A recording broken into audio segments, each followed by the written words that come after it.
for all you championing these movies on social media, I sure hope you're paying to see them in theaters, because this is bad.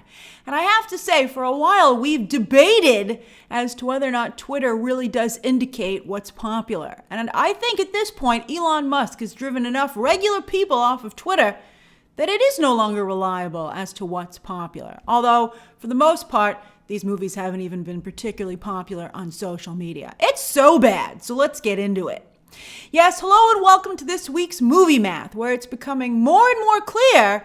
We're getting so much clarity these days. It's sad. The tears make it a little hard to see. But then we force ourselves to look reality in the face, and we can see some truths coming to the surface. A lot of truth bombs last week.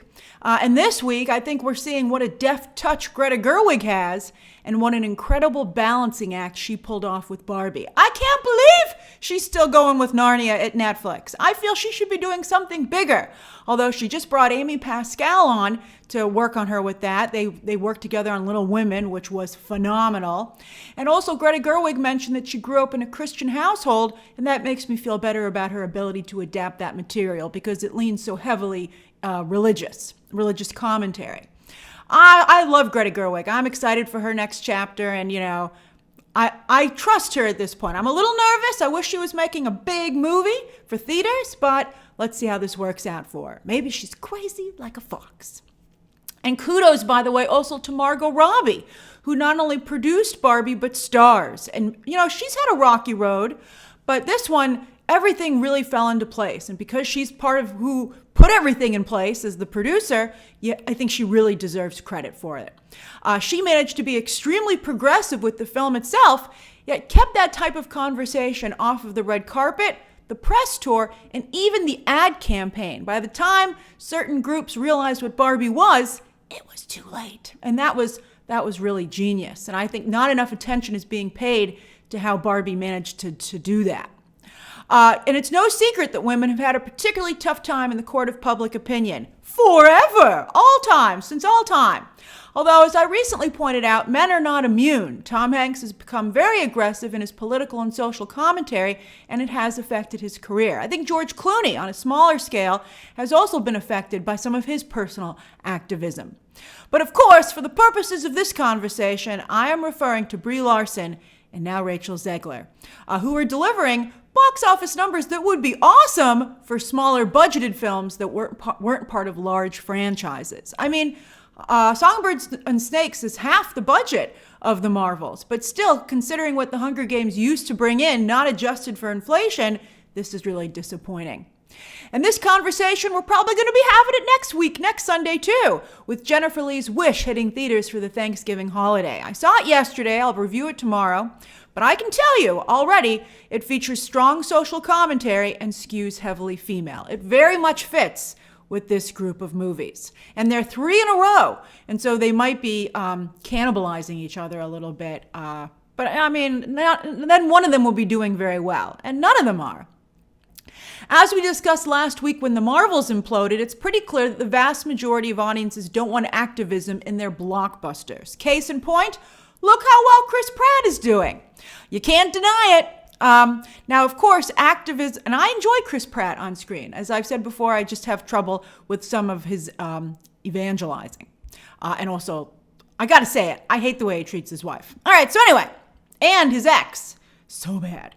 But I do still enjoy him on screen. You know why? Because he doesn't bring any of that with him. All right, so, and I just don't follow him on social media.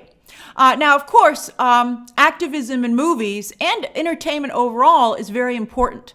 Movies and shows often start conversations and can break down barriers and introduce ideas. Hollywood helped pave the way for a black president. But on that note, these are important conversations that Hollywood needs to be having. Is feedback dead in Hollywood? As I said last week, I think some producers and executives fear Twitter reprisals to their notes, and so I think they're staying mum when they should be speaking up to a degree. And also, I think it's a question of who's being hired not only behind the camera, but who's overseeing them. All right, so anyway, in the movies and shows which featured black presidents, and they were some very big movies and, very commercial, the president was simply black and continued to act like a stereotypical Hollywood president. And I think that is potentially the key to diversifying blockbusters. And for all of you who feel that was a mistake, well, I think it helped result in a black president, so it was great. It worked out really well. And that's how you should be thinking. You should be thinking long term. You should be thinking, success so that you have gains. I mean, this is just blowing up in everyone's face. For instance, also, the first Wonder Woman movie was very successful as it had a strong male gaze. Gaze, the male gaze. This is a very important term. And women in the LGBT communities also still showed up. That was a very well done film. And that was thanks, I think, to Zack Snyder's involvement and a lot of his team behind the scenes. I think Zack Snyder and Patty Jenkins working together was great. Together, they made Greta Gerwig, right?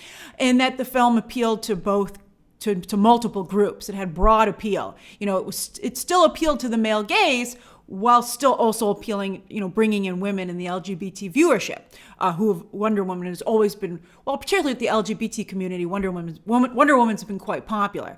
Her comic books actually have never been huge sellers. The new Tom King one, by the way, is turning around. I'm actually starting to enjoy it. All right, but Tom King, he's always a roller coaster, up and down, as a writer. But I buy all of his stuff. All right, so Patty Jenkins, though, then got rid of most of Snyder's team for the sequel and leaned heavily into a feminist take, including ditching Wonder Woman's sword. Huge mistake. And paid a heavy price, not only for that franchise, and for Gal Gadot, but for Patty Jenkins herself. Where is Patty Jenkins? She's doing nothing. Angelina Jolie also had a successful run in action films, always incorporating the male gaze. And then, of course, James Cameron's heroines, who were very successful. And Milla Jovovich Resident Evil movies. I mean, you got to pay attention to what works and then make slight adjustments as you move to a different territory. No one likes getting hit in the face with a bucket of cold water. All right, although unlike Katniss Everdeen, Lucy Gray Baird is not an action star. She's a singer. And maybe that was also a miscalculation as to what fans genuinely liked about the Hunger Games movies. It's very different than what Katniss, and Jennifer Lawrence delivered in the role. So yeah, the Hunger Games prequel, the Hunger Games is up first, then we'll talk Marvels. So the Hunger Games prequel really is the new Fantastic Beasts. I asked that question in my review, and now we have our answer.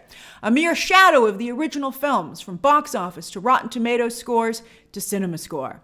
A male lead did little to bring in more male viewers to Songbirds and Snakes, with the Hunger Games franchise having always skewed more female. And interestingly, again, that's why Barbie is so incredible, because that also skewed very female, but yet it brought just so many women into the box office, into theaters. Not enough women showed up for this. And interestingly, despite the franchise having been around for quite some time, it continues to skew very young, which means that many of the fans for the first films did not return for this prequel. It's also worth noting that there were so many Hunger Games knockoffs back in the day, the young adult movies based on books craze overall, which I would also loop in the Twilight films. I think they might have worn out the genre, and I think that, it hasn't been enough time. Some have also pointed out that the book that this new movie is based on didn't sell nearly as well as the original books. But it's also worth noting that in my review, I said that with today's political vitriol, the games seem less fun and escapist than they did in the original movies. And apparently I'm not alone, with audiences for Songbirds and Snakes, despite its diverse cast, ending up with a largely white and middle American audience, especially doing well in the South and mountain regions, perhaps feeling a kinship for District 12? Do you live in those areas? Why did you go see the Hunger Games if you did?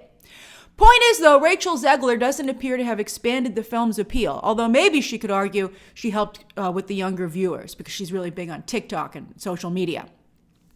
And is Viola Davis not a box office draw? I am a huge fan of Viola Davis, but look at the numbers. Undeniable again. Davis has said she wants to do more big movies, and she's been getting the opportunity to do so, but it has not been going well. Although The Woman King was their fault. They allowed that narrative to take shape with that tribe, not being honest about their involvement in the slave trade in real life. And that was a fatal flaw. And it's such a shame because it's an incredible, incredible movie. Have you not seen The Woman King? Please go watch it. It's so good. So I hope that her upcoming Waller show has a lot of flashy supporting roles and guest stars, or it might not do well either. I'm going to watch the heck out of it, though, because I love Viola Davis. All right, so yeah, and also maybe Tom Blythe's star is not about to take off, especially because he'll be competing, because this is the way Hollywood works, he'll be competing for roles with Jacob Elordi. They're the same type. And at least Elordi's agent can say, hey, my client is holding up 2 films at the box office right now, both awards contenders, thank you very much, that are still in it. They're not disqualified. I mean, they faltered a little bit, but there's still a chance they could get some nominations. And with Saltburn, by the way, posted a solid per theater average as it opened in limited release. So if I were a producer, if I had to pick between Tom Blythe and Jacob Elordi, I think I'd keep looking. Maybe I can find somebody new and make my own star. But if I had to pick between the two of them, I'd go with Jacob Elordi. What would you do? It's fun to play producer. All right, so Songbirds and Snakes is doing a touch better than expected overseas, so it still came close, very close to the 100 million worldwide debut that was expected. But I wouldn't expect any more Hunger Games movies unless Lionsgate just likes to burn money. However, because Lionsgate has so few in-house franchises and they're trying to get someone to buy them, and this is not helping. They have this, like this and John Wick. I think that they might try to keep Hunger Games alive maybe as a streaming series. Although I do not believe The Continental worked out so well for them either. So Lionsgate is just like, help us, why? These are good IP. They're trying to write a John Wick 5, although I'm not quite sure how that will be received considering the way they ended John Wick 4. All right, then let's head over to the Marvels, which is being shown no mercy at the box office. After suffering the lowest debut ever for an MCU movie, now it has the further indignity of suffering is it really an indignity if you bring it upon yourself? But it suffered I enjoyed the film, but I never would have greenlit it. It now has suffered the biggest second weekend drop ever for the MCU at 78%. The damage that's being inflicted here to diverse storytelling is so sad. And I'm angry that it happened because it does hurt this going forward. 78% means it dropped to number 3 in its second weekend, bested by Trolls 3. The movie in 2 weeks is only up to 65 million domestic total. At this rate, it will not reach the century mark, aka 100 million, which would be another terrible low and first for the MCU. They've never had a film not crack 100 million, not even Edward Norton's The Incredible Hulk. My God. It's worth noting, though, that Killers of the Flower Moon is also a $200 million budgeted film that has only just gotten to 63 million, right around where the Marvels is. But it took that movie 5 weeks to get here. It's done. But the industry and the media are being much kinder to the film to help Scorsese out. How ironic that Scorsese and Marvel would end up in the same sad box office lifeboat. Maybe a strong showing on Disney Plus could save these characters. But the stink on the movie is so bad at this point, I think it's unlikely. If I were another actor, I'd be like, I don't want that character anywhere near me, man. I'm trying to just keep myself alive in this franchise. Kevin Feige has been unwilling to prune the vast number of characters he's been quickly introducing, inexplicably, into the MCU ever since Endgame and the acquisition of Fox. I said they gave him too many toys, and it seems that audiences have decided to start doing the pruning for him. I think it's very likely that Captain Marvel, Ms. Marvel, and Monica Rambeau, who they never even gave a superhero name, even though she has one in the comics, I think they're all going to join Kang in MCU Oblivion. Although maybe Monica and Maria, because they made the effort to bring back Maria for a third time, or second time they brought her back, will fly by in Secret Wars, right? Like, woo, there they go. But maybe not, as we never saw Harry Styles as Star Fox again, but maybe he'll pop up in Secret Wars too. But should these characters be in Secret Wars? Because that's supposed to be a really big, exciting movie that maybe will put the MCU back on track. Do you want to put poorly received characters in it? It's a tough call. And I think a lot of us have come to doubt whether or not Kevin Feige can still make these calls. All the while, speaking of bad calls, 2 of the most popular MCU characters, Wanda and Loki, have been benched. What? And also, Feige has destroyed the biggest MCU female characters. Why? Wanda, Captain Marvel, I'll throw Gamora in here. Black Widow, Scarlett Johansson's version. Well, thankfully the X-Men are coming, although now I'm scared. I hope they come well. I also have high hopes for Yelena Belova whenever Thunderbolts arrives, although who knows what condition the script will be when it gets here. And I sure hope fans like Vanessa Kirby as Sue Storm. Napoleon is not tracking well. I gotta say, Maybe they should have paid Margot Robbie whatever she wanted. Now I'm getting real nervous. I'm like, Margot, what's the check number? What's the magic number again? But then again, Margot Robbie couldn't even make Harley Quinn work. I mean, it certainly helped her career, but the character never really made a lot of money in any of the movies that she was in. And I mean, the first Suicide Squad did the best. But anyway, that was under 3 different directors, which really, again, underscores how valuable Greta Gerwig is. If I were her agent, I would have all these charts. I'd be like, look at my client versus all these other people. My client is magic. And she might be. I love Greta Gerwig. We desperately need her right now for female representation in Hollywood. It's okay, hold on, it gets worse. So as for the rest of the top 10, more bad news for Wish, as Universal's Trolls band together did surprisingly well, and despite horrible reviews, and skewed very female, and a strong turnout from Hispanic audiences, who surely Disney is hoping will turn out for Wish. That Universal was willing to take a shot at Disney alone speaks volumes, but the fact that it worked, well, that makes it even louder. Jennifer Lee, she'll definitely stay at Disney to keep pumping out Frozen movies, but I wouldn't be surprised if she stepped down as the head of Disney Animation in the next few months, and that's generous. I'd have her out by the end of the year. Maybe January, right? Although I predict this is going to be such a flop that they're going to have to do something to make people feel better, especially with Nelson Peltz trying to take over the board and getting more voting power with Isaac Perlmutter, the former head of Marvel, and Trump supporter, it has to be said, giving his voting power to Peltz. Because, when they bought Marvel, they gave Isaac Perlmutter a ton of shares. He stepped down too. Jennifer Lee ain't got no Disney shares. But yeah, I mean, they got to do something. And when Jennifer Lee steps down, that's going to really hurt the image of women in leadership in Hollywood. Kathleen Kennedy has not been helping either. So thank goodness, I'll point him out for Donna Langley, who's running, although I'm sure Donna Langley's like, leave me alone, I don't want to be, because I told you, women have a rough time in the court of public opinion.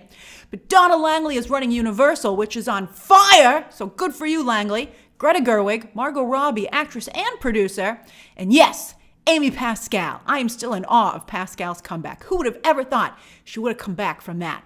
But she really has. Good for her. I don't know what it's going to take for Taika Waititi to make a comeback. Just a few years ago, he was on at the top of the world, having saved the Thor movies, quickly become a cornerstone of Star Wars, working on the Mando show, where he also had a role, and he had an upcoming Star Wars film, which he swears he's still making, but I think we all know he's probably not. Unless they're just like, let him write it, we'll just never make it. And then also he had an Oscar. But now his new movie, Next Goal Wins, has opened with a mere $2.5 million and a Rotten Tomato. He's even lost the media. Remember, it was the media who kept James Gunn afloat during his rough patch. I mean, if anyone should be supporting Taika Waititi, it's the entertainment media. So the fact that they're not, real bad. Eli Roth's Thanksgiving has had surprisingly strong critic and audience scores, though, and he sure needs it, because remember, as I told you, on the upcoming Borderlands movie, they've been doing reshoots without Eli Roth on set, and, he's the director of that film, too. So, he has kind of a win here, because while the scores are high, it's failed to connect at the box office like other recent horror films. I mean, this is not bad, but it's not as good as the other movies have been recently delivering. So will Sony give it the shortest theatrical window ever and rush it to digital in time for Thanksgiving? That's what I would do. This turkey's done. Stick a fork in it. Stick a remote control in it. Because Wish and Napoleon are opening, midweek. And then there are so many other movies also playing. I mean, you got to see how they're dividing up the IMAX and Dolby screens. They're like, Hunger Games, Napoleon, Wish. And you're like, what? This is nuts. Build more premium screens.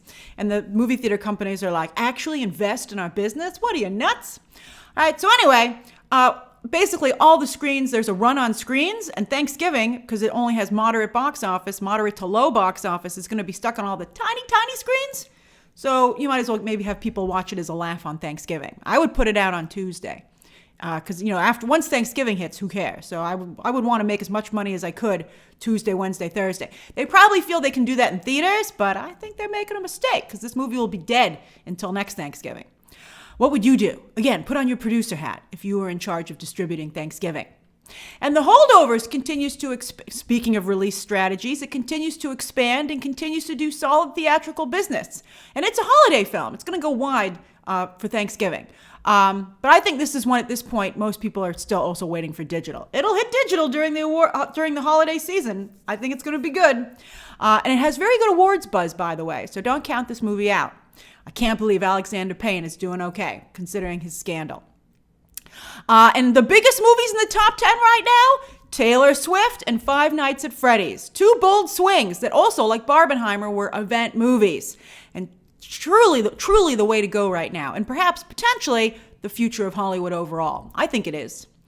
Over on streaming, starting with Nielsen for mid-October, it's sweet vindication for House of Usher fans, as it's the first show to unseat Suits for 2 weeks in a row.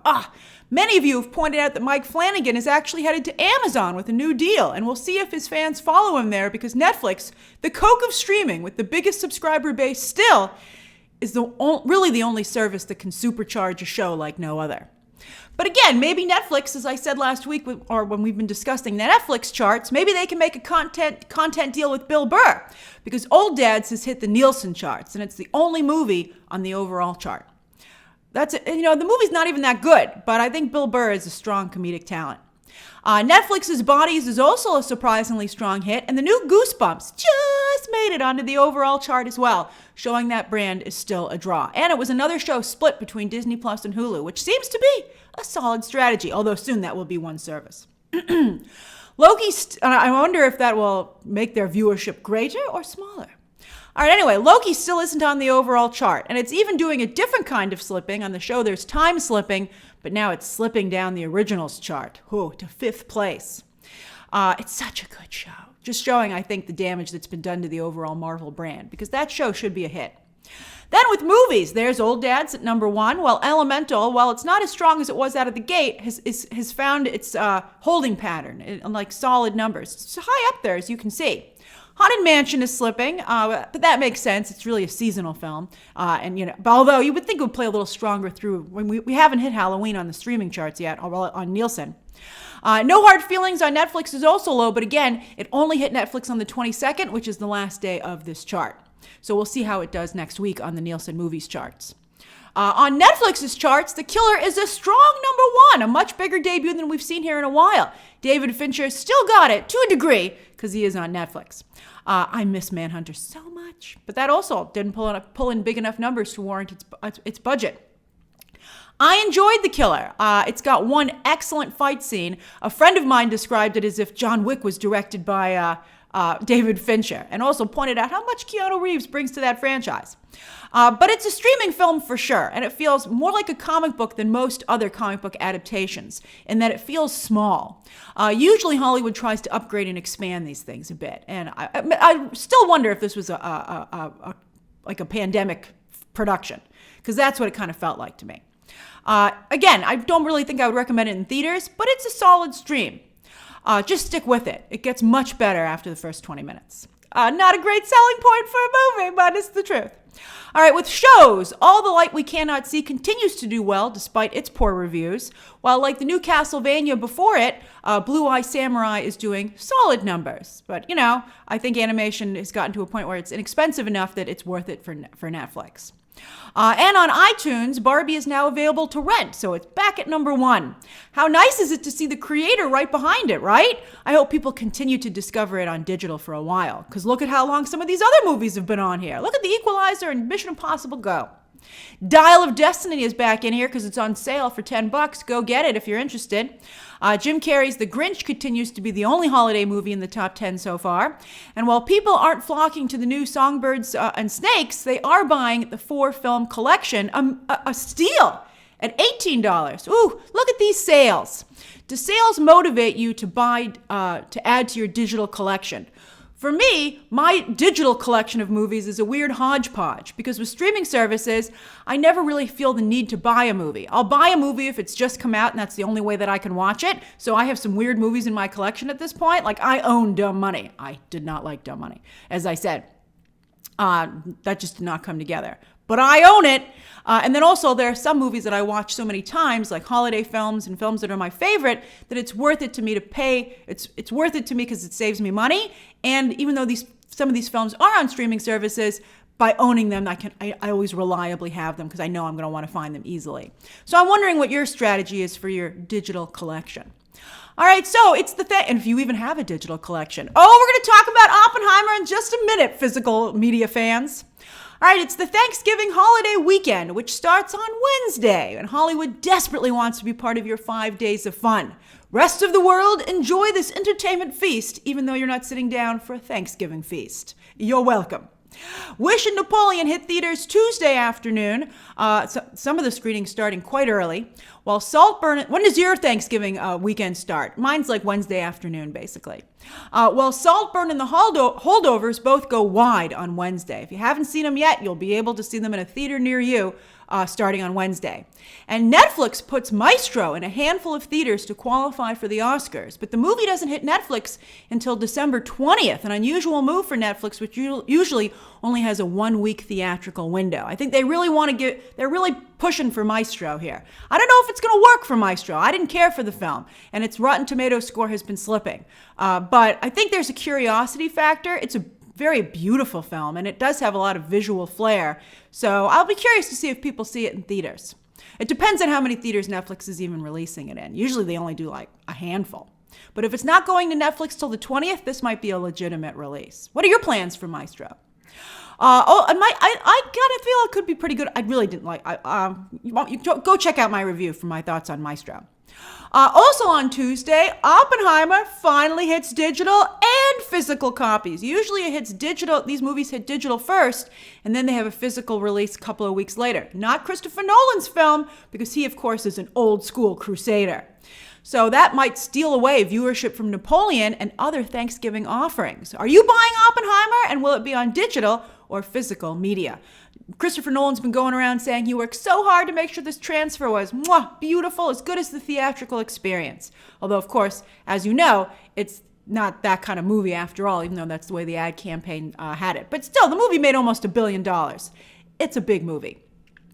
As for streaming movies, Netflix has Adam Sandler's animated movie Leo on Tuesday. Also, shots fired at Wish.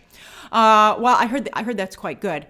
I haven't seen it myself yet, but I do plan to watch that actually. While on Wednesday, Bill Burr's in that too, by the way. While on Wednesday, Peacock has new comedy Genie, starring Melissa McCarthy and written by, get this, Richard Curtis, who's behind Love Actually and many other romantic comedy hits from that time period.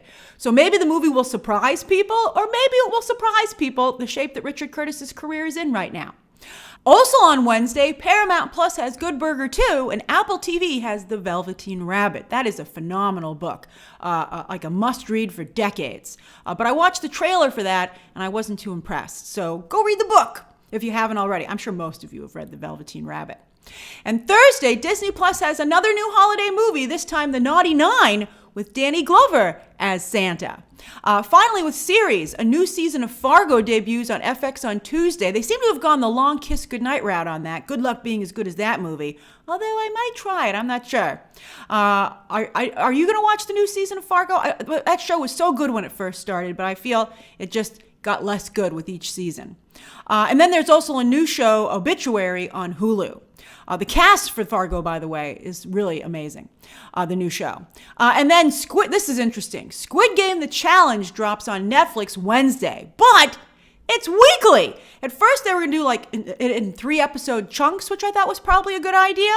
But 1 episode a week for 10 weeks? I think that is a huge mistake, as I think it's unlikely that the show will hold or captivate a large audience for that long of a time. Unless it's like absolutely phenomenal. I mean, Survivor can do it, right? So maybe they're hoping they have the new Survivor. And you know what? Maybe they do. I'm definitely watching the first episode on Wednesday. But I stopped watching Survivor, and so many other people still do. I still watch The Amazing Race, though. So again, we'll see. But it's again, everyone's experimenting with their release strategies. So we'll see how this works out for Netflix. And on Saturday, speaking of weekly, Disney Plus has the 60th anniversary Doctor Who specials. These are 3 specials, and they're 3 episodes, which again will also air weekly, bringing back David Tennant to face a new villain, Neil Patrick Harris's Toymaker. I love both those guys. But, I'm not a Doctor Who fan, and so Disney Plus, we'll see if they can get more Americans into Doctor Who. A lot of stuff we're going to see about this week. What do you plan to do? That's this week's Movie Math. What have you been watching? What do you plan to watch? You certainly have a smorgasbord of choices. And what do you think of what's happening with the Marvels, Songbirds and Snakes, and most likely Wish? Share those thoughts down below, subscribe today, and of course, as always, you can check out some more videos right now.